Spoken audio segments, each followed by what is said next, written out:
எதிர்காலத்தை பற்றி நமக்கு கனவுகளும் கவலைகளும் நமக்கு இருக்க தான் செய்யுது.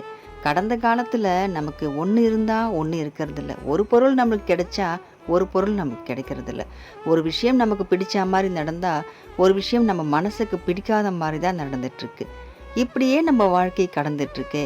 எதிர்காலத்துலையாவது நம்ம நல்லா இருப்போமா, நமக்கு பிடிச்ச மாதிரி ஒரு வாழ்க்கை அமையுமான்னு எல்லாருக்குமே ஒரு ஏக்கமும் ஒரு கனவும் நமக்கு இருக்க தான் செய்யுது.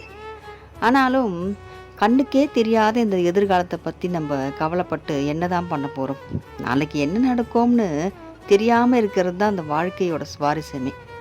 நாளைக்கு நமக்கு என்ன தான் நடக்க போகுது, இதுதான் நடக்க போகுதுன்னு நமக்கு தெரிஞ்சிச்சின்னா அந்த சுவாரஸ்யமே நம்மளுக்கு இருக்காது. அந்த சுவாரஸ்யமான வாழ்க்கையை நம்ம கடந்துட்டுருக்கோம். அந்த வாழ்க்கையை நமக்கு அமைச்சு கொடுக்குறவர், நம்ம வாழ்க்கையை நடத்தி கொண்டு போயிட்டுருக்கவர் தான் நம்ம முருகர். முருகர் நம்ம நாளைக்கு என்ன நடக்கணும்னு நமக்கு தெரியாது. நம்ம தூங்கிடுவோம். நம்ம நினைக்கிறோம் இதுதான் நம்ம நாளைக்கு செய்ய போகிறோம், இவங்ககிட்ட தான் நம்ம போய் பேச போகிறோம், இந்த வேலையை தான் நம்ம செய்ய போகிறோன்னு. ஆனால் முருகர் அதுக்கு முன்னாடியே யோசித்து வச்சிருவார்.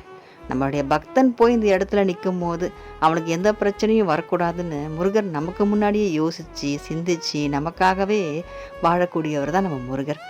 நமக்குன்னு எல்லாமே நமக்காக பண்ணிக்கிட்டு இருக்கார் அவர். நம்மளும் நமக்காக கொஞ்சம் யோசிக்கணும். அடுத்தவங்களுக்காகவே நம்ம வாழ்ந்துட்டுருக்கோம், அடுத்தவங்களுக்காகவே நம்ம ஓடிட்டுருக்கோம். இதை பண்ணால் அவங்க நல்லா இருப்பாங்க, அதை பண்ணால் இவங்க நல்லா இருப்பாங்கன்னு அடுத்தவங்களுக்காக வாழ்கிற நமக்காகவும் கொஞ்சம் வாழ்வோம். எதிர்காலத்தை பற்றி கவலையெல்லாம் நமக்கு தேவையே இல்லை.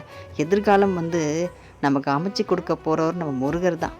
ஏன்னா யாருக்குமே யாரும் வாழ்க்கை கொடுக்க முடியாது. இந்த காலத்தில் செய்கிறேன்னு சொல்லுவாங்க, அப்புறம் செய்யாமல் போயிடுவாங்க, பண்ணுறேன்னுவாங்க, அதுக்கப்புறம் அவங்க ஆளை காணாமல் போயிடுவாங்க. ஏன் சில சமயம் நான் சொல்லவே இல்லைன்னு கூட பொய் கூட சொல்லிடுவாங்க. நம்ம மனசே வலிச்சு போயிடும். அதனால் மனசு உடஞ்சி போய் நம்ம நின்ன காலமும் நமக்கு அனுபவத்தில் இருக்க தான் செய்யுது.